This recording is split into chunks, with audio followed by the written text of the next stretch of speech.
اور مطلب آس پاس کوئی ایسی چیز نہیں ہوتی تھی جس سے ہمیں پتا چلے. ہم کبھی اب پہلے تو ہم نے اپنے آپ کو یا آپس میں ایسے کہہ دیا کہ جی ہو سکتا ہے اوپر کسی نے جیسے صدقہ دیتے ہیں چیلوں کو تو وہ شاید چیلیں گوشت لے کے وہاں سے گزری ہیں تو, لیکن وہ ڈراپس اتنے فریش ہوتے تھے اور جگہ جگہ گرے ہوتے تھے کہ اگر کوئی چیل لے کے بھی جائے گی تو کسی ایک جگہ گر جائے گا. تو یہ خون کے چھینٹے بھی آئے ہمارے گھر. اس کے علاوہ بدبو آنا شروع ہو گئی جگہ جگہ سے نا, اور ہم اس کا سورس ڈھونڈنے کی اتنی کوشش کرتے تھے.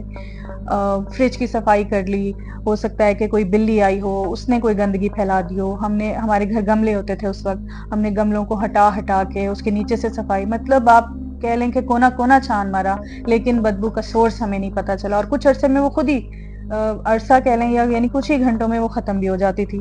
اچھا, آپ نے بدبو کا کہا, تو کس قسم کی مطلب بدبو آتی تھی آپ کے گھر سے؟ وہ بدبو میں کیسے آپ کو اس وقت ایکسپلین کروں, وہ بدبو ایسے ہوتی تھی جیسے کوئی مردار ہوتا ہے نا, اس کی جیسے کوئی سڑ رہی ہے کوئی چیز, بہت زیادہ بدبو, اتنی کہ ہم سانس لینا ہمارا محال ہو جاتا تھا. تو جو خون کے چھینٹوں کا آپ نے ذکر کیا کہ آپ کے صحن میں آ کے گرتے تھے, تو وہ صحن کے علاوہ بھی آپ کو کہیں پہ فیل ہوا کہ خون کے چھینٹے ہیں کہیں پر اور ملے آپ کو؟ جی بالکل, خون کے چھینٹے یہ سلسلہ رکا نہیں, بلکہ مجھے اب آپ کے یہ خون کے چھینٹوں سے آپ کے سوال سے مجھے ایک واقعہ یاد آ گیا, جو ان ساری سمٹمز کے بعد جو سب سے بڑا ہمارے ساتھ پہلا واقعہ جو ہمارے ساتھ ہوا وہ یہ تھا کہ چچی میری, ہمارا جوائنٹ فیملی سسٹم ہے تو چچی ہمارے ساتھ ہی رہتی ہیں, ان کا روم اوپر تھا, یعنی اپ سٹیئرز وہ رہتی تھیں اور نیچے ہمارا گھر تھا. تو انہوں نے جیسے کپڑے دھو کے وہ چھت پہ ڈالنے گئیں, تو اس کے بعد جب انہوں نے اتارا اس کو شام کے وقت وہ لینے گئیں, تو انہیں فیل ہوا کہ جیسے, کیونکہ ہلکا ہلکا اندھیرا تھا, تو انہیں اس وقت لگا کہ کپڑوں پہ نا جیسے کچھ ہے, یعنی کوئی گلگلی سی چیز عجیب سی. خیر وہ انہوں نے جب لائٹ میں اس کو دیکھا تو اس چیز کو میں کیسے ایکسپلین کروں آپ کو, جیسے آپ تصور کریں کہ جب ہمارے گھر قربانی ہوتی ہے تو ان کا جو فریش خون جب نکل رہا ہوتا ہے اور وہ سوکھ کے ایک جو عجیب سا کالا سا رنگ جو ہو جاتا ہے, اور مطلب بالکل ویسا وہ تھا, فریش بلڈ جسے آپ کہہ سکتے ہیں کہ جو سوکھ کے جم کے گلگلا سا ہو گیا تھا, کچھ اس طرح کا. اچھا. ہاں جی بالکل, وہ ایک اس طرح کی چیز تھی نا کہ پریشان ہو گئی, کیونکہ انہوں نے وہ خود دھو کے ڈالا تھا اور اس طرح سے یہ کیا ایک دم اس پہ آ گیا تھا, تو وہ بڑی پریشان ہوئی. اور انہوں نے ظاہر ہے سب سے پہلے جا جی کے, ظاہر ہے بات بھی پریشانی کی ہے کہ کپڑوں پہ اچانک سے خون آ جانا, تو پھر آپ نے پتا کر پایا کہ وہ کس طرح سے, کہاں سے, کوئی جانور کا کسی کا خون تھا یا کیا تھا؟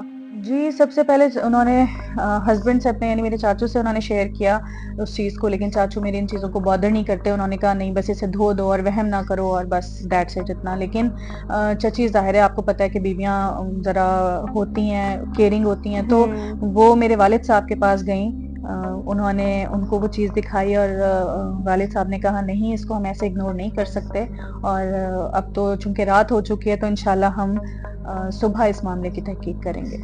تو پھر صبح آپ نے کسی عالم سے رابطہ کیا؟ جی صبح کا ہی ارادہ تھا, اور لیکن رات کو ہی کچھ ایسا ہوا کہ اس نے ہی ہمارے ہوش اڑا دیے. چچی کے کمرے سے چلانے کی آواز آئی اور وہ اتنی زیادہ تیز تھی کہ ہم سب اپنے اپنے کمروں سے نکل کے اور ان کے کمرے کی طرف بھاگے, اور وہاں کا جو سین تھا اس وقت وہ دیکھ کے ہم سب بہت زیادہ ڈر گئے تھے.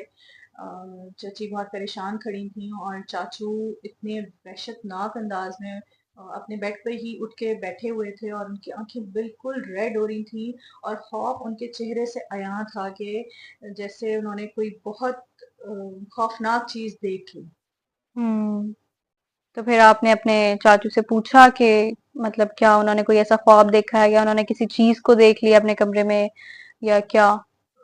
جتنا مجھے یاد ہے اس وقت کہ چاچو اس وقت کچھ بھی بتانے کی پوزیشن میں نہیں تھے, تو ہمیں چچی نے بس اتنا بتایا کہ وہ بھی سو رہی تھیں, اور یہ اچانک سے نا, یہ بھی سو چکے تھے چاچو جو تھے, وہ اچانک سے چلاتے ہوئے اٹھے اور وہ اتنے زیادہ خوفزدہ تھے, وہ بولے کچھ نہیں, بس پتا چل رہا تھا ان کے کو دیکھ کے پتا چلتا تھا کہ انہوں نے کچھ ایسا دیکھ لیا ہے جس کی وجہ سے وہ اتنے زیادہ خوفزدہ ہیں. اچھا, پھر وہ رات تو آپ کی بہت زیادہ مشکل گزری ہوگی. جی بس وہ رات ہم نے کسی طرح اللہ اللہ کر کے گزاری, چاچو کو بہت مشکلوں سے دوبارہ ہم نے چلایا, گزار لی وہ رات. پھر صبح آپ ظاہر ہے وہ لے کے گئے ہوں گے شرٹ جو تھی آپ کے چاچو کی. جی اللہ بھلا کرے ان کا، جن کے توسط سے ہم والد صاحب ہمیں ادھر لے کے گئے، جو ایک عالمہ تھیں، باجی کے نام سے مشہور تھیں، ان کے گھر تھا وہ ایک، جہاں وہ ہمیں لے کے گئی. تو امی اور میری امی اور چچی ہمیں بتاتے ہیں، کیونکہ وہ دونوں وہاں گئی تھیں والد صاحب کے ساتھ. تو وہاں پہ انہوں نے ہمیں جو چیزیں بتائیں وہ کافی شاکنگ بھی تھیں، اور اللہ ان کا بھلا کرے، ان کا بھی جو ہمیں وہاں تک لے کے گئے، اور ان کا بھی جنہوں نے تو ہمیں وہ کسی آستانہ ٹائپ تھا وہ باجی، مطلب کیا علم کرتی تھی کوئی؟ نہیں، وہ روحانی علاج کرتی تھیں، اور ان کا گھر ہی تھا، اور وہ فی سبیل اللہ یہ سب کرتی تھی. اچھا. اس لیے ہمیں ان پہ یقین بھی ہوا، کیونکہ بہت سارے لوگ پیسے لیتے ہیں. جی بالکل، آج کل آپ کو پتہ ہے بزنس بنا ہوا ہے یہ بابوں کا. تو لیکن اس وقت تو خیر ہمیں اور کچھ سوج ہی نہیں رہا تھا. اگر شاید کوئی پیسے بھی مانگتا تو ہم دے دیتے، ہم اتنے پریشان تھے. تو لیکن انہوں نے ہم سے کوئی پیسہ نہیں لیا، اور انہوں نے بہت تسلی سے، اب وہ امی اور چچی وہ قمیص ساتھ لے کے گئی تھی، انہوں نے اس کو بہت تسلی سے دیکھا. اور جو اس وقت انہوں نے ایک بات کی، انہوں نے کہا کہ 7 دن یعنی کچھ پڑھنے کے لیے دیں گی 7 دن یا؟ جی میری چچی امی بتاتی ہیں بہت نارمل تھی وہ دونوں ہی، کیونکہ ہمارے لیے بہت بالکل پہلی دفعہ یہ سب ہم ایکسپیرینس کر رہے تھے. تو 7 دن جو انہوں نے کہا، تو ہم وہ بھی یہی سمجھی کہ یہ کچھ 7 دن کے لیے کوئی عمل بتائیں گی، کوئی وظائف بتائیں گی. لیکن وہ 7 دن وہ ایکچولی انہوں نے یہ بتایا تھا کہ جس نے بھی یہ مکروہ عمل، مکروہ تو نہیں ہم اسے کہیں گے، یہ تو ایک بہت ہی غلیظ عمل ہے، جس نے بھی یہ کروایا تھا وہ ایک کالا جادو جیسے تھا، کالا جادو کا عمل تھا. اور جادو اتنا شدید اور اتنا سخت تھا کہ وہ اس کی لمٹ جو تھی وہ 7 دن کی تھی. مطلب جی یعنی کہ 7 دن کے اندر اندر وہ کسی کو اتنی دشمنی، کسی کو اتنا حسد ہم سے تھا کہ 7 دن میں اس نے یہ میعاد رکھی تھی کہ اللہ نہ کرے ہمارے چاچو 7 دن کے اندر اندر اس دنیا سے چلے جائیں گے. او مائی گاڈ، کوئی اتنا بھی نفرت کر سکتا ہے کسی سے؟ بس جی اللہ بچائے. بہرحال ہم تو اللہ کا ہی کرم ہوا کہ ہم ان تک پہنچے، اللہ نے انہیں وسیلہ بنایا، اور انہوں نے ہمیں وظائف دیے. انہوں نے کیا بہت زیادہ کوئی پڑھنے کا ہمیں اتنا زیادہ نہیں بتایا، لیکن موسٹ پاورفل دعا ان کی تھی جو آیت الکرسی جسے ہم کہتے ہیں. انہوں نے آیت الکرسی ہمیں بتائی، اور میں بہت زیادہ شکر گزار ہوں ہماری ان فرینڈس کے، ہمارے ان نیبرز کے، جو ہمارے بہت قریبی تھے اور بہت مخلص تھے بھی اور ہیں بھی. انہوں نے ہمارا بہت ساتھ دیا، ہمارے ساتھ مل کے پڑھائی کرائی اور دل سے کروائی. مجھے یاد ہے وہ دن کہ ٹوٹ جاتی تھی ہمت چاچو کو اس حال میں دیکھ کے، کیونکہ ان کی حالت جو ہوتی تھی راتوں کو دن میں، وہ بالکل اپنے ہوش کھو بیٹھے تھے. اور بیچ بیچ میں ظاہر ہے ہمیں رونا بھی آتا تھا. وہ بہت ہی کہنے کہ آپ ایسے دن تھے جیسے ہمیں پتہ نہیں تھا کہ اگلے ہی پل کیا ہو جائے گا. لیکن ہم اللہ پہ ہم نے بھروسہ رکھا اور ان کو دعاؤں کو اپنے ساتھ رکھا. اللہ تعالیٰ نے ہم پہ کرم کیا اور وہ 7 دن گزر گئے خیریت سے. چلیں اللہ کا شکر ہے کہ اللہ تعالیٰ نے آپ کو اس مشکل وقت سے نکالا، اور صحیح وقت پہ آپ کو وہ صاحب علم خاتون مل گئیں جنہوں نے اس کالے جادو کا، اتنے سخت کالے جادو کا توڑ کر دیا. ورنہ آج کل کے دور میں تو یہ بہت مشکل ہے کہ آپ کو ایک اوتھینٹک علم والے حضرات مل جائیں. جی بالکل آپ نے درست فرمایا. دراصل یہ میں نے آپ کو جو واقعہ سنایا ہے یہ میرے بچپن کا ہے، یعنی آپ کہہ لیں کہ آج سے 10-15 سال پرانا یہ واقعہ ہے. تو اس دور میں یہ جو آج کل اتنا زیادہ یہ عام ہو گیا ہے کہ آپ جگہ جگہ جائیں تو آپ کو آستانے اور یہ بیٹھے ملتے ہیں، تو یہ اس وقت اتنا عام نہیں تھا. تو بس اللہ تعالیٰ نے وسیلہ بنانا تھا، چاچو کو زندگی بخشنی تھی، تو اللہ تعالیٰ نے ہمیں ان تک پہنچا دیا. اور ہم جی بالکل صحیح کہا آپ نے، وسیلہ اللہ تعالیٰ ہی بناتے ہیں. جیسے ابھی آپ نے اپنے وسیلے کا ایک ذکر کیا، اسی سے مجھے اپنا ایک انسیڈنٹ یاد آ گیا، میں آپ سے شیئر کرتی ہوں. ہم 3 بہنیں ہیں، ہم تینوں فیملی ٹرپ پر گئے تھے نارتھ.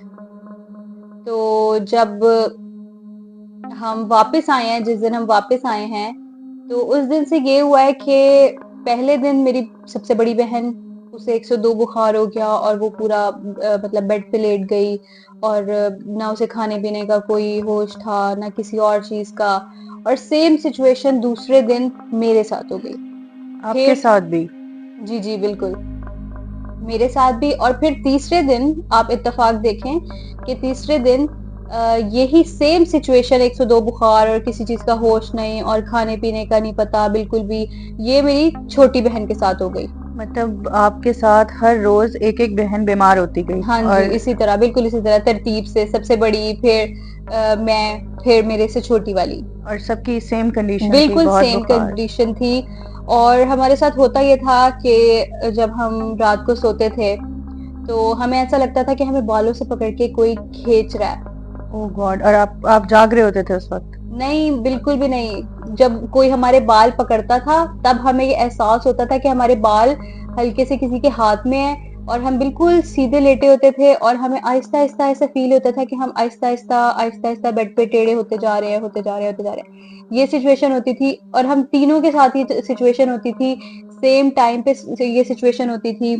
اور ایسے ہوتا تھا کہ ہمارا کوئی کمبل کھینچ رہا ہوتا تھا یا پھر اس طرح ہوتا تھا کہ جیسے سوری میں آپ کو انٹرپٹ کر رہی ہوں، لیکن میرے ذہن میں ایک سوال بہت دیر سے آ رہا ہے کہ یعنی جب آپ اس طرح سے گھوم رہے ہوتے تھے تو آپ کہہ رہی ہیں کہ آپ سب ساتھ تھے، آپ بالکل تینوں بالکل بہنیں. ایسے تھا کہ ہمارے الگ الگ بیڈس تھے، ٹھیک ہے، الگ الگ بیڈ ہوتے تھے اور سب کے ساتھ سیم سچویشن ہو رہی ہوتی تھی، لیکن کسی کو بھی یہ نہیں پتا ہوتا تھا کہ اس کے ساتھ ہو رہی ہے یا اس بیچ والی کو یا بڑی والی کو یہ نہیں پتا ہوتا تھا کہ میرے ساتھ یہ ہو رہا ہے، مجھے یہ نہیں پتا ہوتا تھا کہ چھوٹی والی کے ساتھ یہ ہو رہا ہے. اور ہم سب کے ساتھ یہ ہوتا تھا اور ہم صبح پھر شیئر کرتے تھے کہ ہمارے ساتھ ایسے ہوا ہے، تو وہ کہتی تھی کہ ہاں جی میرے ساتھ بھی اسی طرح ہوا ہے. تو یہ ہوتا تھا ہمارے ساتھ. اس کے علاوہ ہمارے ساتھ بیڈ ہمارے ہلنے شروع ہو جاتے تھے. بیڈ ایک ہلتے ساتھ تھے، ہی وہ بھی سب نہیں وہ ساتھ نہیں ہوتے تھے. جیسے میرا بیڈ ہل رہا ہے، ہم یہ بھی سوچتے تھے کہ شاید ہو سکتا ہے کہ زلزلہ وغیرہ کچھ آ رہا ہو، لیکن میرا بیڈ ہلتا تھا بہت زور سے، دھڑ دھڑ دھڑ دھڑ. پھر اس کے بعد جو ہے میں پوچھتی تھی اپنی بہنوں سے تمہارے بیڈ بھی ہل رہے ہیں؟ یعنی اس وقت آپ جاگ رہی تھیں جب آپ کا جی جی بیڈ؟ جی بالکل اپنے پورے ہوش و آواز میں تھی اور بیڈ ہل رہا تھا. میں نے اپنی بہنوں سے پوچھا کہ آپ کا بیڈ بھی ہل رہا ہے؟ انہوں نے کہا نہیں ہمارا بیڈ نہیں ہل رہا. تو اس کے آپ یقین کریں 7 منٹس بعد دوسری بہن کا بیڈ ہلنے لگ گیا اور تب اس نے پوچھا کہ اب تم لوگوں کا بیڈ ہل رہا ہے؟ ہم نے کہا نہیں. اور پھر ایگزیکٹ 7 منٹ بعد ہماری جو تیسری بہن ہے، مطلب 3rd نمبر والی، ان کا بیڈ اسی طرح ہلنے لگ گیا. اور گھر میں اتنا وحشت اور ویرانیت تھی اتنی زیادہ کہ دل کرتا تھا بس کہ گھر سے باہر نکل جائیں ہم. اور یہ ہوتا تھا کہ ہم تینوں بہنوں کے ساتھ سیم فیلنگز ہوتی تھی، بس یہ ہوتا تھا کہ ہم شیئر نہیں کر رہے. پہلی والی دوسری کو نہیں بتا رہی، دوسری والی تیسری کو نہیں بتا رہی. اور لیکن جب یہ بہت زیادہ چیزیں پھر بڑھنے لگیں پھر ہم نے ایک دوسرے سے بھی شیئر کیا، پھر ہم نے یہ بات مما سے بھی شیئر کی. اچھا، یعنی آپ نے اپنے ماما بابا سے ابھی یہ بات شیئر نہیں کی تھی ابھی؟ نہیں، ہم نا اس چیز کو تھوڑا نارمل لے رہے تھے.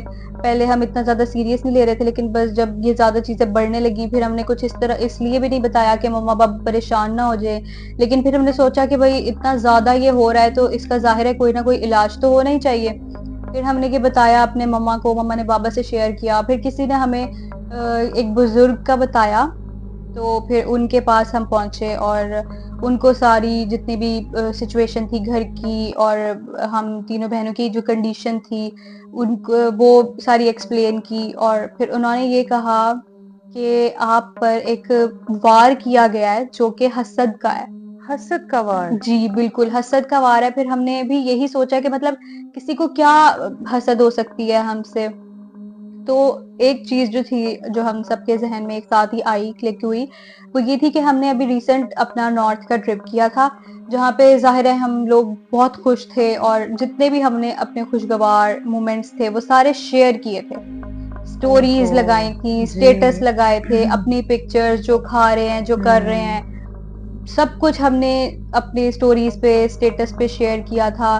جس کی وجہ سے مجھے لگتا ہے کہ وہ ایک چیز ہو سکتی ہے، کیونکہ یہ تو حدیث بھی ہے کہ بالکل بالکل اپنی خوشیاں جو ہے وہ چھپا کے رکھو کیونکہ ہر کوئی اچھی نگاہ سے نہیں دیکھتا آپ کی بالکل. اور خوشیوں ویسے کو. بھی حدیث میں ہے تو وہ ہمارے پیارے نبی صلی اللہ علیہ وسلم نے فرمایا اور اس میں یقین ہمیں ہے کہ ہمارے لیے بہتری ہی ہے. بالکل ایسا ہی ہے. تو بس پھر وہ دن تھا اور آج کا دن تھا. ہم نے جتنے بھی جو بھی ہم اپنی لائف کے ایونٹس ہوتے ہیں یا مومنٹس ہوتے ہیں ہم نے بالکل شیئر کرنے چھوڑ دیے تھے.